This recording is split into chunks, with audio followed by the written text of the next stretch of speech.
tanto Javier como Mauricio han vivido hostigamientos en plena dictadura, en plena democracia, perdón, por sus investigaciones. Mauricio, en ese sentido, ¿cómo ves esta situación y este paralelo que podemos hacer de situaciones que tienen, ¿verdad?, elementos muy similares cuando periodistas están investigando? Mira, yo creo que más que hablar de algo personal, creo que todo lo que yo he escuchado hoy día me hace llevar una reflexión, ¿no? La reflexión de que tenemos la necesidad y quizás la obligación también como sociedad de construir un país, una república de los derechos humanos, de la democracia y del desarrollo sostenible.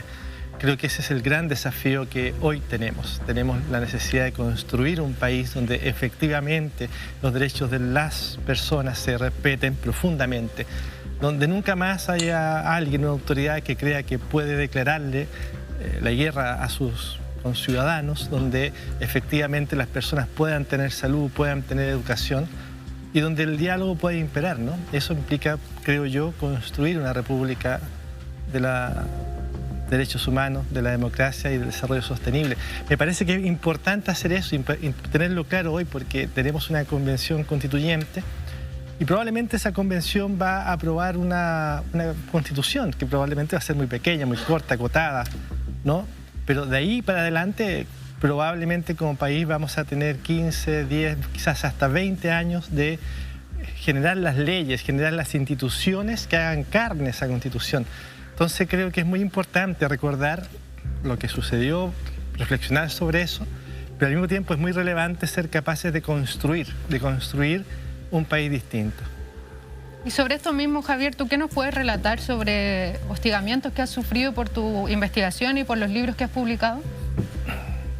Bueno, lo mismo que Mauricio, yo creo que no vale mucho la pena personalizar ni tampoco hacerle digamos, porque básicamente hacerle el juego a esta gente que yo digo que funcionan bajo más o menos la lógica del superagente 86.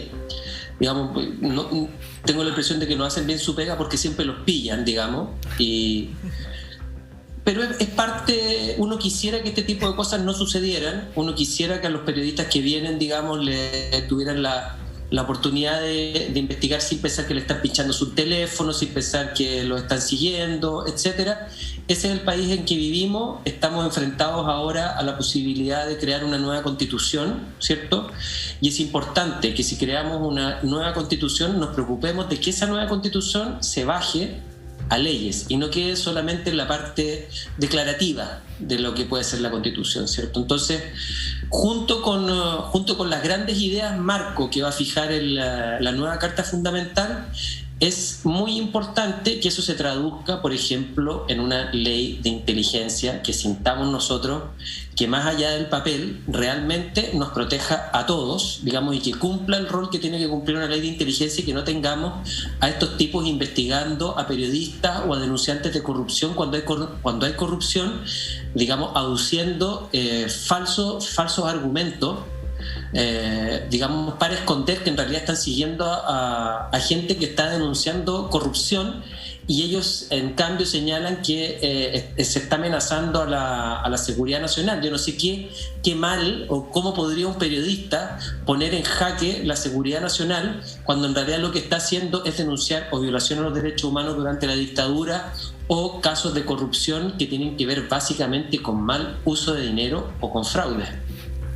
Y que básicamente también quienes participan de esa instancia son de alguna forma cómplices. Hace un tiempo recordábamos un poema, un homenaje a los derechos humanos de Pedro Lemebel, que planteaba que los muertos miraban a la televisión y apuntaban también a los cómplices y a quienes los torturaron, y que hoy día también están en impunidad. Mauricio, el periodismo ha ejercido en cierta forma un rol de justicia también y de democracia en todos los espacios de la sociedad, en particular en tiempos de dictadura y también ahora. ¿Qué te pasa a ti también cuando ves a las personas que fueron parte de estos órganos represivos, fueron cómplices y sabían, tal como tú nos relatabas, ser parte de la creación de este nuevo Chile? Bueno, yo creo que, lo voy a poner de su lado mejor, creo que en la larga historia de la humanidad solo dos países han sido capaces de construir verdad, justicia y memoria, que son Chile y Argentina. No sucedió eso en el este europeo, no sucedió eso en España, no sucedió eso en Centroamérica. En el caso de Alemania fue un proceso inicialmente impuesto por los aliados, en fin. Entonces creo que nosotros tenemos que entender que ese es el gran logro de nuestro país y de Argentina. Fuimos capaces de reconstruir la verdad, de hacer justicia y espero yo de hacer una reflexión sobre eso. Por cierto, este es un proceso histórico. Piensen ustedes que hace 80 años no existían los derechos humanos como una consigna universal, que hace 80 años la palabra genocidio no existía, que hace 50 años las mujeres no tenían derecho a voto. Estamos en un proceso de grandes transformaciones y creo que lo más relevante en ese proceso es que hemos sido capaces como país de hacer algo que en otros países no se hizo. Y voy a poner algún ejemplo muy simple, pero si tú vas a Uruguay, ¿no?, donde estuvo preso el presidente Mujica, es un mall. Donde estuvo presa acá en Chile la presidenta Bachelet, es un parque de la paz. Es cierto que tenemos muchas cosas por hacer, que tenemos muchos temas que aún resolver como país, pero creo que una gran diferencia o una gran base que hay ahí es el hecho de que hemos sido capaces, de distintos puntos de vista, de distintos esfuerzos, de construir un país con memoria. Y creo que eso es tremendamente importante. Javier, y respecto a tus investigaciones, ¿qué es lo más difícil de escuchar y hacer revivir situaciones a las víctimas de la dictadura militar? ¿Y qué historia a ti te conmovió más o qué historia te gustaría destacar en este espacio?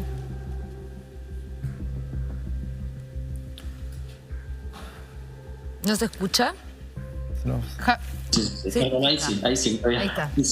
Ahora sí, Javier. Siempre es difícil y no me gustaría, digamos, elegir una historia porque al hacer ese ejercicio, digamos, de elección, uno necesariamente deja a otra gente fuera y el drama de la gente que vivió esto, digamos, yo creo que no merece, digamos, esa elección. Te puedo decir, sí, que en general es un reporteo muy, muy duro porque uno es profesional, pero no es objetivo, digamos, porque no se puede mantener un objetivo ni ecuánime frente a las violaciones a los derechos humanos, creo yo. Uno automáticamente toma partido, es decir, puedo tratar de ser lo más profesional posible, puedo intentar jugar este, entre comillas, juego en buena ley, no inventar mentiras, pero mantenerme objetivo, mantenerme ecuánime frente a algo tan horroroso, para mí por lo menos resulta imposible. Entonces se genera un compromiso y uno muchas veces como periodista tiene que obtener cosas. En el caso concreto de los testimonios, por ejemplo, de Feliciano Cerda, de Olga Letelier, de Ana Becerra, de Anatolio Zárate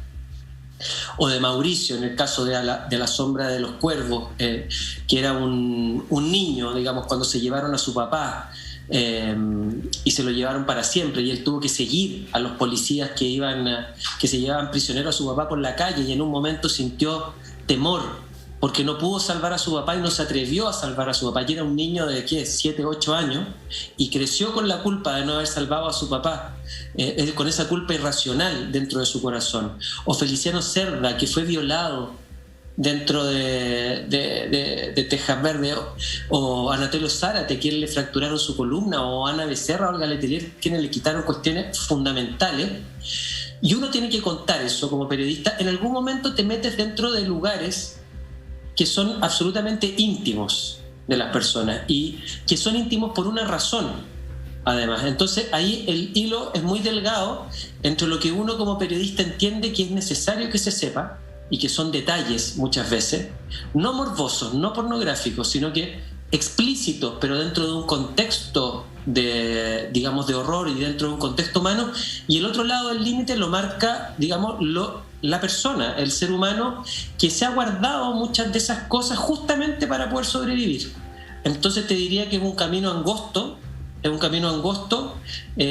que uno va transitando y va aprendiendo también con el ejemplo de estas personas maravillosas, te digo, la mayor parte de ellas. Yo no me he topado con gente que no sea, digamos, de una humanidad muy grande, te lo digo sinceramente y no estoy inventando, y creo que estas vivencias lamentablemente algo tienen que ver en el forjar ese temple de carácter que uno observa en ello, esa resiliencia, esa palabra tan gastada, ahora tan cliché, pero que es cierto.